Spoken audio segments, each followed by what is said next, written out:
David, a 10-year-old boy, was known for his kindness and willingness to help others. Whether at home, assisting his parents with chores, or at school, supporting his teacher and classmates, he was always eager to lend a hand. Despite his family's limited means, they made sacrifices to ensure that David could attend the best school in their neighborhood. His life took a surprising turn after a simple, yet significant act of compassion. He offered a sandwich to a homeless man he encountered on the street. It was the snack his mother had carefully prepared for him that day. Little did David know that seemingly small gesture would soon lead to an unexpected visit from the police at his family's doorstep, forever changing their lives. David lived in a modest home with his parents, Jonas and Bruna. The small house consisted of just one bedroom and a living room with minimal furnishings. The only bedroom was reserved for David, while his parents slept on a pull-out couch in the living room. Despite their simple lifestyle, they were a loving and close-knit family. Jonas, once an engineer, had lost his job and was now working as a driver while searching for opportunities in his field. Bruna, on the other hand, worked as a caregiver for the elderly, looking after 3 different families. Both parents often worked long hours, including nights and weekends, making it necessary for David to stay with one of his grandmothers when they were unavailable. From a young age, David understood the importance of helping out at home. He took pride in caring for his belongings, washing his dishes and folding his clothes, which gave his parents a sense of pride and allowed them a little more time to rest from their exhausting schedules. At school, David continued his pattern of helpfulness. He would stay behind to tidy up the classroom, erase the board, and offer assistance to his classmates whenever they struggled. Even during playtime, he volunteered for less desirable roles, like being the goalie in soccer, even though he loved scoring goals. Other parents often asked Jonas and Bruna how they had managed to raise such a well-behaved and considerate child. Flattered, they would humbly respond, "We simply give him love, discipline, and set a good example." However, David's actions spoke louder than words. In his class was a boy named Enrique, known for being troublesome and frequently sent to the principal's office for playing pranks. One day, when Enrique asked to borrow a colored pencil, no one in the class was willing to help him, except for David. Though Enrique initially refused to return the pencil, David didn't escalate the situation. Instead, he calmly approached him and said, "You can borrow my pencils every day as long as you return them, and I won't tell the teacher because I trust you." This unexpected kindness struck a chord with Enrique. Gradually, under David's influence, Enrique's behavior began to improve, and his trips to the principal's office became less frequent until they stopped altogether. Despite their financial struggles, Jonas and Bruna did their best to make time for David. They took turns taking him to the park or treating him to a single ice cream cone, the most their budget could allow. Though it was rare for both parents to have time off together, they cherished those moments on birthdays and Christmas. David, perceptive even at a young age, noticed that his parents were working harder and that the refrigerator seemed emptier with each passing day. However, he never complained, trusting that his parents always found a way to resolve their difficulties. They were his inspiration, and it was because of them that David always gave his best at home and in school. When his parents were at work, David played with his friends in the streets of their quiet neighborhood. It was one of the few places left where children could still play freely in parks under the watchful eyes of adults. The neighbors, building janitors, and workers from the nearby bakery, convenience store, and restaurant all knew each other and looked out for the children. The biggest concern any child faced was a scraped knee. A small issue in the grand scheme of things, but it mattered because the community took pride in providing a safe and nurturing environment for its kids. It was in this environment that David first encountered the homeless man who appeared thin, dirty, and clearly in need. Without hesitation, David offered him the sandwich his mother had lovingly made for him that morning. Days later, to everyone's surprise, the police knocked on the family's door. What followed was a series of events that turned their simple, yet happy life upside down. Little did David and his family know that his act of kindness would set off a chain of events that would test their resilience and bring unexpected challenges into their modest, yet peaceful world. A safe and joyful childhood, as every childhood should be. The park was a child's paradise, complete with a slide, swings, climbing bars, a seesaw, and an open field where the children would run freely. That field was often used for soccer games, even without proper goalposts. Instead, the kids would use flip-flops or rocks to mark where the goals were. The rules of the game changed almost daily, as did the number of players. Sometimes there were 3 on each team, other times 6 or even 7, filling the field with laughter and excitement. When they weren't kicking the ball from one side to the other, they played tag or hot potato, games that brought them endless fun. One quiet Sunday morning, however, something unusual happened at the park. The children arrived early, eager to play, but instead of spreading out to enjoy the slides and swings, they gathered in a corner, huddled together. On a nearby bench sat a man, a stranger who didn't belong in their familiar playground. His once white shirt was stained and worn, his pants torn at the ankles, and his feet were bare and covered in scars. His gray beard and hair were tangled, and the children couldn't tell whether they were naturally gray or just dirty from neglect. His arms and cheeks were so thin that his bones were visible beneath his skin. He sat with his head bowed, eyes fixed on the ground, silent and still. The children were frightened. They whispered among themselves, unsure of what to do. Should they call an adult? Should they leave and come back later? As they debated, David arrived, carrying a sandwich and a bottle of water. From afar, he noticed that the children weren't playing but couldn't understand why. When he saw the frail and disheveled man sitting on the bench, he was even more confused. With his natural innocence and constant desire to help, David approached the man. He sat down beside him and said, "You're very thin. Are you hungry? Would you like a sandwich? I also have water. You can drink it if you'd like." The man looked at David for a long moment, and the boy imagined that the man must be tired. Adults often felt very sleepy on Sunday mornings, after all, and surely he must be hungry, given his physical state. Without a word, the man took the bottle of water, drank a small sip, then took the sandwich and began to eat slowly.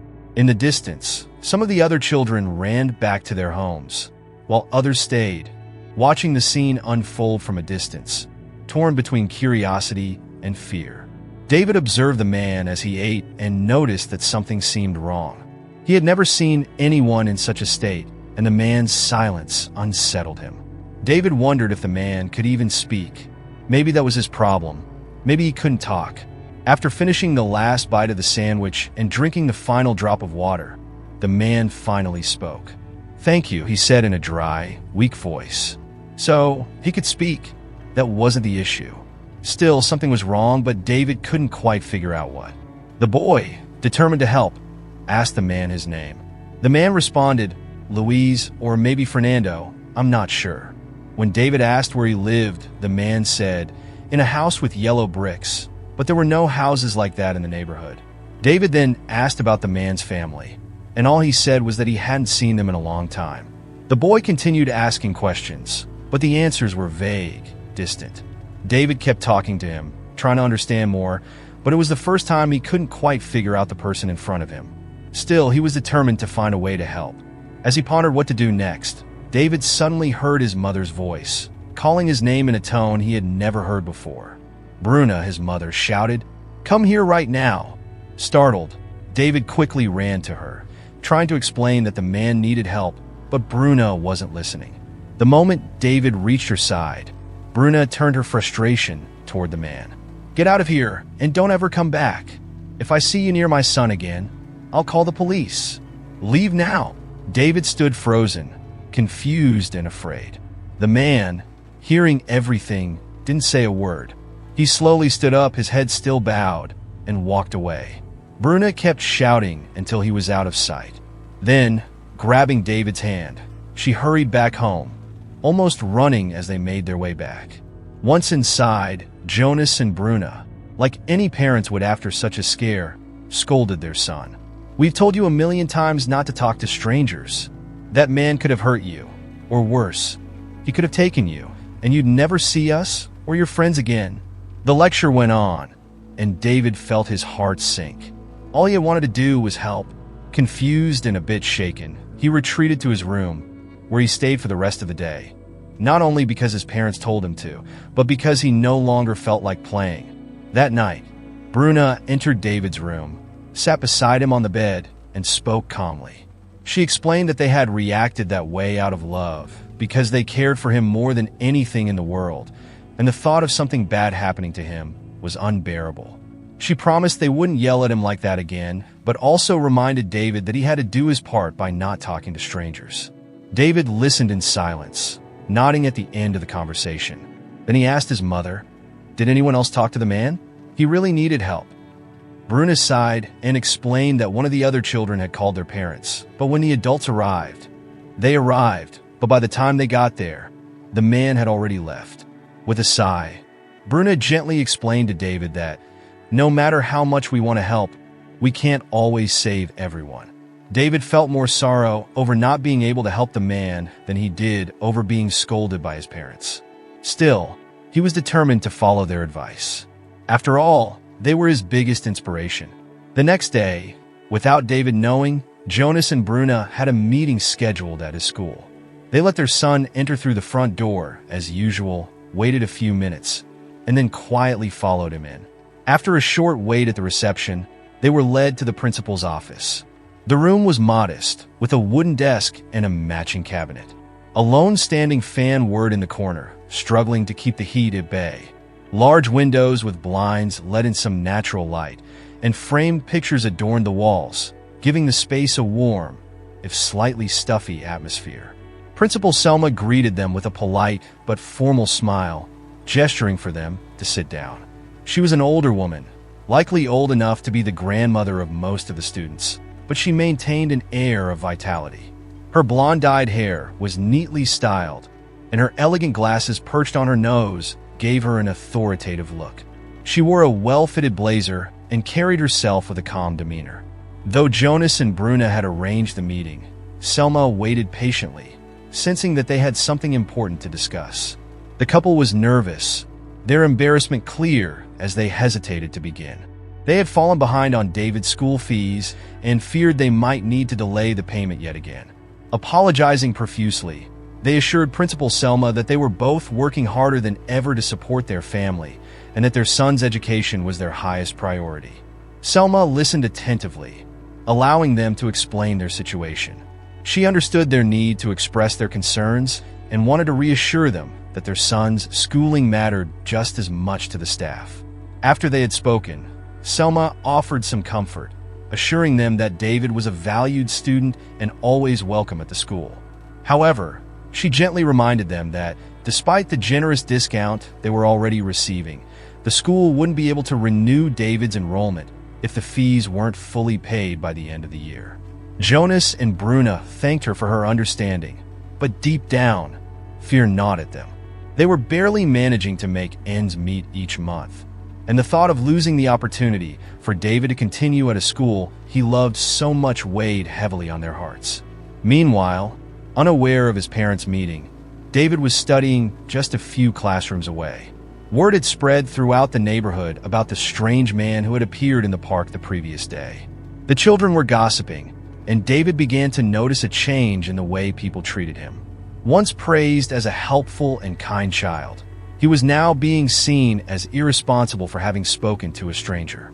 Parents were using him as an example of what not to do, and some of his classmates, those who once eagerly sat next to him, were now avoiding him. The school organized a special session between classes to talk about safety and the dangers of speaking to strangers. This left David feeling even more uncomfortable. He even considered hiding in the bathroom for the rest of the day. So strong was his desire to disappear. Though he understood that the adults were only trying to keep the children safe, he couldn't shake his frustration. No one seemed to realize that the man he had spoken to clearly needed help. David thought, if only people were more willing to listen and help each other, maybe the world wouldn't be so dangerous.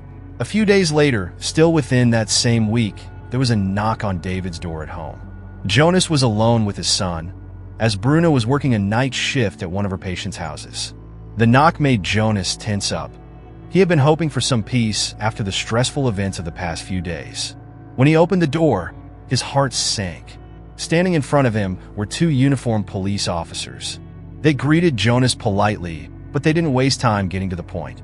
"We were notified that there was an incident at the park on Sunday," one officer began. "Your son had contact with an unknown man, and we need you to tell us exactly what happened." Jonas's mind raced.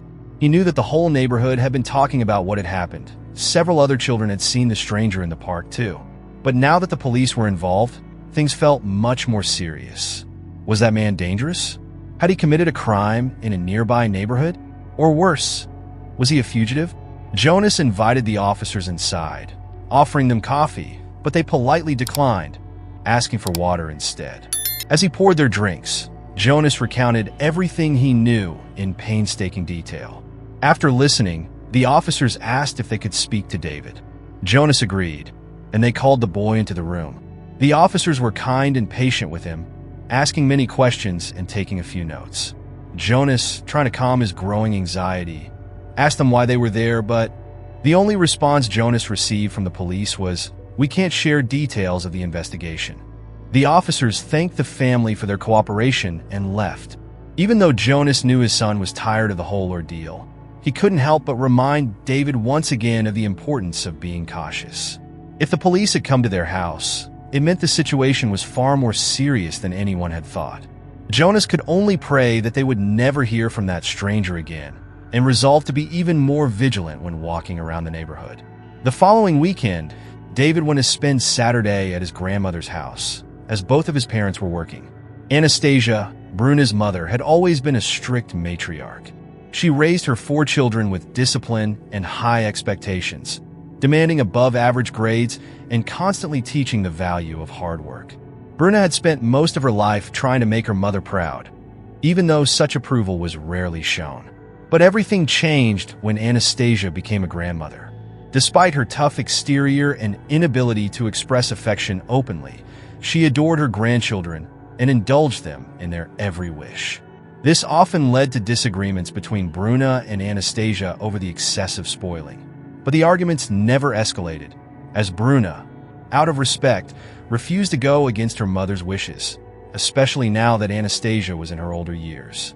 Anastasia lived in a spacious apartment, far too big for just one person. It had a large living room and 3 bedrooms. Though the space was more than she needed, she was constantly visited by one of her 3 children, grandchildren, or even her sister, with whom she had always been close. On the rare occasions when the house was empty, Anastasia took the opportunity to rest, knowing that soon, some relative would show up unannounced.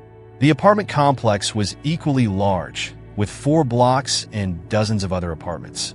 There was a spacious playground for the children, featuring both an indoor area used for parties and an outdoor area where children would run around. Besides the usual slide and swings, there were also a foosball table and a ping pong table, which made the place even more fun. All the kids in the building knew David, and they liked him despite the fact that he only visited once or twice a month. That day, David was playing a game of 3 cuts with some of his friends and was winning most of the rounds. One particularly competitive boy was determined to knock David out of the game and hit the ball too hard, sending it crashing into the wall of the playground and then out of the building. As the other children groaned in frustration, David quickly said, "No problem. I'll go get it." He sprinted out of the building without waiting for a reply, running around the block to retrieve the ball. But what David saw next stopped him in his tracks. Sitting on the ground, leaning against a street lamp, was the same man from the previous week. He looked even thinner and dirtier than before, his gaze still fixed on the ground. A chill ran down David's spine, and for a moment he froze. All the adults had told him to stay away from strangers, especially that man. They had even warned him to call the police if he saw him again. Yet, despite those warnings, David still felt a pull, a deep desire to help the man. As he debated what to do, the man lifted his eyes and saw David. He didn't move, didn't say a word, just observed the boy. What was he thinking? David wondered. Was this man truly dangerous, or just someone in need of help? After all, who wasn't afraid? David had noticed that adults had made it clear recently that they too were often afraid. Maybe that was the case with this man. David slowly approached but stopped a few feet away, not daring to sit next to him this time. "Good morning," David said, his voice gentle but steady. The man didn't respond. "Do you remember me? We saw each other last week," David continued. "I'm sorry my mother yelled at you. She was just worried about me." Still, the man remained silent. David tried again. "Where's your family?" The man squinted and muttered, "Family." David felt a flicker of hope. Maybe now he could get through to him. Maybe now he could finally understand this man and figure out how to help. "Do you have a father or mother? Maybe a brother or sister? Or children?" But the man seemed to drift back into his own thoughts, his eyes losing focus before returning to their familiar gaze on the ground. Frustrated, David took a deep breath. Maybe the adults were right after all, he thought, feeling defeated. Maybe there really was nothing I could do to help. But then an idea struck him. If he couldn't help the man directly, there was only one thing left to do: the right thing. Determined, David turned around and ran 2 blocks, stopping only to look both ways before crossing the streets. Panting but not slowing down, he finally reached his destination, a gray and black building with tall doors and windows. It was the local police station. More focused than ever, David stepped inside, immediately drawing the attention of everyone there. The police officers and staff knew the neighborhood well, but they didn't recognize David, as he only visited occasionally. One officer, a young woman named Marcella, quickly approached the boy. Marcella had graduated from the police academy less than a year ago and had a particular interest in any cases involving children. Although she knew that serious crimes were rare in this neighborhood, the sight of a child entering the station alone made her mind race with possibilities. Could this boy's parents or siblings be in danger? Had another child been hurt? Doing her best to conceal her surprise and concern, Marcella smiled and immediately knelt down to meet David's eyes, saying, "Good morning. How can I help you?" Officer Marcella asked, her voice calm and attentive. David began telling his story, starting with the events of the previous week when he first met the man. He spoke about the sandwich he had given him, the way the story had spread at school, the visit from the police to his house, and, most importantly, how he had just seen the man again in the same spot on the street. David emphasized that the man hadn't done anything wrong. "He's just scared," David insisted. "He needs help." Marcella, listening carefully, was both surprised and concerned. Realizing the seriousness of the situation, she knew it had to be handled with care. The officers around her exchanged phone calls, checked documents, and pulled up information on their computers, comparing David's account with what they already had. After a few tense minutes, Marcella assured David, "We will take care of this. You did the right thing by coming here." 3 officers were immediately dispatched to find the man, while Marcella herself offered to take David back to his grandmother's house. David, determined to help further, pleaded to go with them to see the man, but the police didn't allow it. Despite his frustration, David knew he had to follow their instructions this time. He had already disobeyed the adults enough recently and understood that it was better to trust the police, especially now. When they arrived at Anastasia's door, the grandmother was startled to see her grandson with a police officer, but soon relaxed once she heard what had happened. She hugged David tightly and said, "You did the right thing. Now come inside. I'll get you some ice cream." Later that evening, when Bruna came to pick up David, Anastasia recounted the entire story, highlighting how David had acted maturely and responsibly, talking to the authorities and doing what needed to be done. Though Bruna felt a mix of anxiety and relief, she was proud of her son. She was also grateful that the police had handled the situation. As for the fate of the stranger, Bruna didn't know, nor did she want to know. All that mattered to her was that David was safe and sound. David, too, was glad to see the adults more at ease and appreciated the praise he received. Yet, deep down, he still wondered what had become of the man. He hoped and prayed that the man had finally gotten the help he needed. The following week seemed to return to normal. Jonas continued working as a driver, still searching for a job in his field during his rare free moments, while Bruna worked long shifts, 10 or 12 hours a day. David, in the meantime, kept up with his studies, helped around the house, and played whenever he could. It felt like life had settled back into its routine. But on Thursday evening, there was another knock at the door. Jonas and Bruna exchanged uneasy glances, holding their breath. The last thing they wanted was another surprise. Jonas, exhausted, rubbed his face with his hands and opened the door.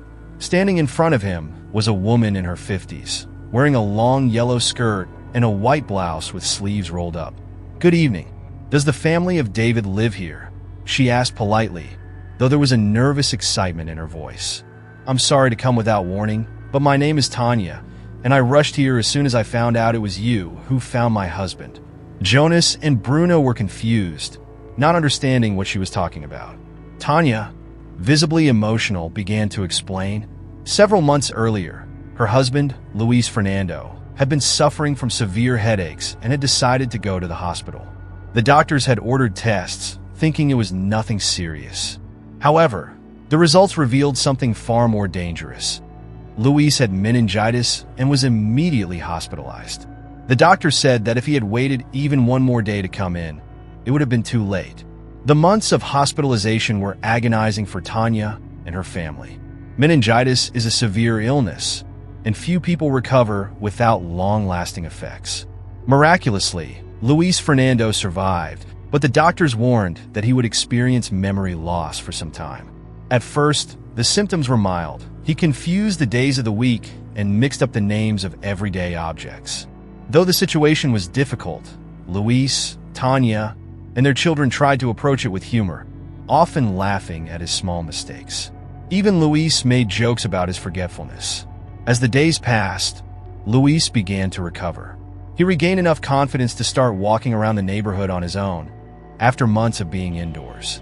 At first, he would only circle the block, saying he recognized the streets, though he couldn't recall their names. Tanya was always nervous but encouraged by seeing her husband's progress. Then one day he went for a walk and didn't come back. After an hour, Tanya was frantic. She called the police and searched the neighborhood herself, asking everyone she met if they had seen her husband. It had been over a month since Luis Fernando disappeared, and the police had been searching the entire city without success. Tanya, too, had devoted her days to finding him, posting notices online and walking through the streets in hopes of spotting him. But no one knew where he was, and she feared the worst. Now, standing in front of them, Tanya's eyes welled up with gratitude. "Thanks to your son, I know where he is. I can finally bring him home." Tanya could hardly believe it when she learned that the police had found her husband, and her gratitude only deepened when she discovered it was all thanks to a young boy. Apparently, everyone in the neighborhood had heard the story of a boy who gave a sandwich to a man on the street, a man who matched the description of Luis Fernando. It didn't take long for Tanya to track down David's family, and there she was, standing before them, thanking David in person for helping her husband reunite with his family. Jonas and Bruno were stunned. No one had imagined that the strange man in the park was someone lost, someone with a family desperately searching for him. No one except David. Tanya wanted to hear their version of the story, and as they recounted it, she became even more grateful. She expressed her admiration for the kind-hearted boy who had been willing to help a stranger from the moment he saw him. "So young, and already an example to all of us," Tanya said, her voice filled with emotion. After hearing the full story, Tanya made it clear that her gratitude wouldn't just be expressed with words. "Your family saved mine," she said, "and I need to do everything I can to repay you." Luis Fernando still required professional care, especially after having spent so many days on the streets, and so Tanya offered Bruno a job as his caregiver. Given that Tanya also cared for her elderly mother and aunt, she guaranteed that Bruno would remain employed even after Luis fully recovered. The pay was significantly higher than what Bruno earned from the 3 families she worked for, and it would allow her to stop working double shifts and night shifts entirely. As it turned out, Luis Fernando was also an engineer, and the company he had worked for was still restructuring after his medical leave. They were in need of new hires, and it wasn't long before Jonas was offered a position as an engineer with the team. Within that same month, Jonas was back in his field, doing what he loved. Tanya's generosity didn't stop there. She also offered to sponsor David's education all the way through university. "It's because of him that my family is whole again," she said, "so I owe him everything." She assured the family that David would never lack for anything when it came to his studies. Jonas and Bruno were overwhelmed and initially said they couldn't possibly accept such generosity, but Tanya was adamant. "This is all because of David," she insisted. And of course, his parents couldn't turn down the opportunity to secure their son's future. David's life, and that of his family, changed for the better. Bruno worked in Tanya and Luis's household for 2 years until Luis had fully recovered, and after that, she continued caring for Tanya's mother. Jonas, meanwhile, became an indispensable employee at Luis's former company and was promoted within a few months. With their improved financial situation, the family was finally able to buy their own home, a 2-bedroom apartment. It wasn't luxurious, but it was perfect for them. David's greatest joy was seeing his parents have their own bedroom, a separate dining room for meals, and plenty of space to play and host guests. David continued his studies at the school he loved, right through to graduation. When he took the university entrance exam, he passed at the top of his class. To celebrate, Tanya and Luis Fernando gifted him all the books he would need for his university courses. The two families remained close for the rest of their lives, always helping and supporting one another. As David grew older, his humility and constant desire to help others inspired everyone around him. Teachers, friends, and family members all agreed. David was an unforgettable young man and a true example of what it meant to be a good citizen. Even older generations learned from him and found renewed faith in humanity, all because of a boy who had always chosen to see the good in people, no matter what they looked like on the outside. And despite all the praise he received, David never let it go to his head. Instead, he used it as motivation to become a better person each day. So, did you enjoy the story? Our channel thanks you for joining us. Don't forget to give this video a thumbs up, subscribe to the channel, and leave a comment down below telling us what you thought of the story. Until next time.